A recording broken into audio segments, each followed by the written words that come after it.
You know, it's funny how some of the most powerful things often come in the smallest packages. Today, we're going to look at a poem that's just 6 lines long. I mean, it's shorter than most tweets, but it somehow paints this picture of immense power, of majesty, and the raw, untameable force of nature. We're talking about The Eagle by the one and only Alfred Lord Tennyson. Okay, so first, before we start pulling it apart, let's just experience it. Let it wash over you. He clasps the crag with crooked hands.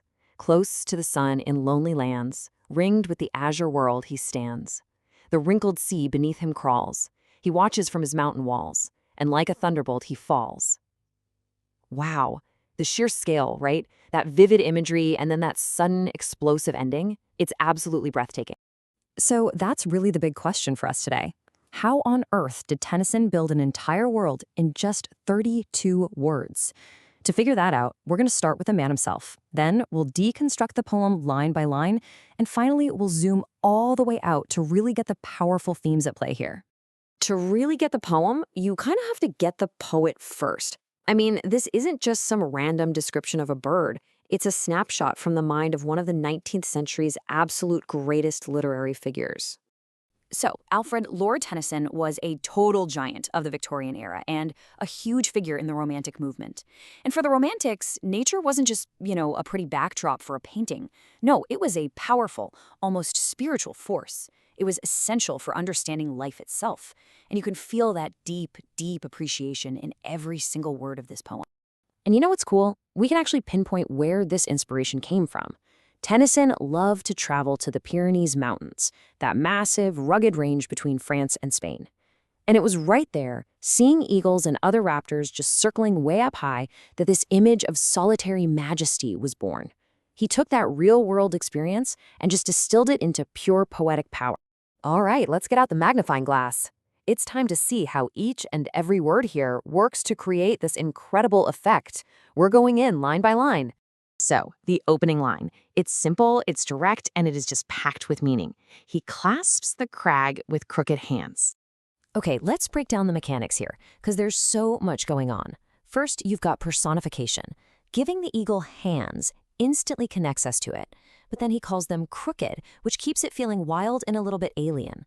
Then look at the word choice. He doesn't just hold the rock, he clasps it. That word implies this immense, unbreakable strength. And just listen to it. Clasps, crag, crooked. That hard C sound, the alliteration, makes you almost feel the harsh, rocky texture of the whole scene. Now for the next line. We go from that tight focus on the rock and just zoom way out to this incredible sense of scale. Close to the sun in lonely lands. This is pure atmosphere. Close to the sun? I mean, obviously that's hyperbole, right? It's an exaggeration. But it paints a picture of the eagle existing at a height we can barely even imagine. It's in a totally different world from us. And that phrase, lonely lands, it just hammers home its complete and utter isolation. And you've got that soft L alliteration, lonely lands, which makes the solitude sound almost beautiful, kind of serene. And the first stanza wraps up with this epic, completely static image, ringed with the azure world he stands. The power here is the feeling of stillness. After all that talk about its powerful grip and incredible height, the stanza just ends with the simple word stands. The eagle isn't doing anything, it's just being. It becomes the fixed center point of the entire universe, with the azure or deep blue sky making a perfect circle all around it. It's like a perfect cinematic shot, where the camera just holds on the subject in a moment of absolute calm.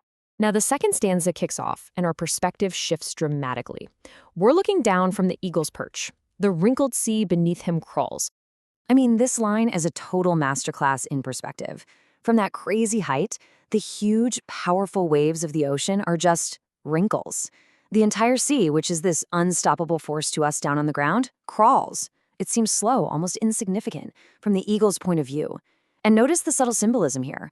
Wrinkled makes you think of old age, while crawls makes you think of a baby. Tennyson's hinting at these vast cycles of nature, all seen from this one timeless spot. The tension really starts to build with this fifth line. He's not just standing there anymore, he's observing. He watches from his mountain walls. This is all about ownership and authority. Did you catch that word, his? These aren't just any mountains, They are his mountain walls. It turns the entire landscape into his personal fortress, his kingdom. He's not just a visitor, he is the ruler. And the verb watches is so active and predatory, that calm stillness is gone. You just know something is about to happen. And then the climax. The final line that just shatters the stillness with this breathtaking force. And like a thunderbolt, he falls. The whole poem just pivots on this one line. The simile, like a thunderbolt, is perfect. It's not just about speed, it's about sudden, immense, almost godlike power. But here's the really genius part. Tennyson uses the word falls, not dives or swoops. Falls is passive. It suggests this incredible display of power is completely effortless for the eagle, as natural as just letting gravity take over. It's an explosion of action that was all coiled up in those first 5 lines of stillness. So we've gone through it line by line. Now let's step back for a second and just organize all the specific literary devices Tennyson used, his poet's toolkit, if you will, to pull off this masterpiece. So let's just review the whole toolkit. You've got personification, giving the eagle those human-like qualities that make it both relatable and powerful. You've got that harsh alliteration of the cuss sounds and the more musical alliteration of the lust sounds. You've got that killer simile of the thunderbolt, the super clever metaphor of the wrinkled sea, and that grand hyperbole of being close to the sun. It's an absolutely incredible concentration of poetic technique in just a handful of lines. Okay, so we've looked at all the individual brushstrokes. Now let's zoom all the way out and look at the final painting. What is this poem really about? Through all these techniques, Tennyson builds a very, very specific character for this eagle, doesn't he? It's immensely powerful, almost totally inaccessible to us down below. It's got this regal majesty and this unquestioned authority over its domain. And yet, it's also completely isolated, totally alone in its grandeur, and capable of this sudden, terrifying swiftness. So ultimately, this poem isn't just about a bird. The eagle is a symbol. It represents nature itself in all its awesome, beautiful, and sometimes terrifying power. It's a force that is ancient, solitary, and operates on a scale and by rules that are way beyond our understanding or our control. And that leaves us with a final thought. Tennyson captured his moment of awe in 6 perfect lines. And it makes you wonder, whether it's seeing a bolt of lightning, or the sheer scale of the ocean, or the stars on a perfectly clear night, what single moment in nature has ever left you completely speechless?